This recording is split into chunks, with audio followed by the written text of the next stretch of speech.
ఈ దట్టమైన అడవిలో కొన్ని వేల కిలోమీటర్ల నుంచి ఈ నీరు ప్రవహిస్తుంది. ఇక్కడ స్వయంభుగా వెలిసిన ఈ జలధార వినాయకునికి నిరంతరం నీటి ధారతో ఈయనకు అభిషేకం చేస్తూ ఈ నీరు అలాగే కిందకి వెళ్ళిపోతుంది.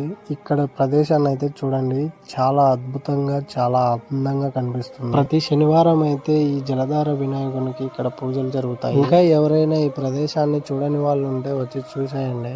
వచ్చి మన జలధార వినాయకుడిని అయితే దర్శించుకొని వెళ్ళాలి. ఒకసారి ఆ వినాయకుడిని అయితే చూపిస్తా చూడండి.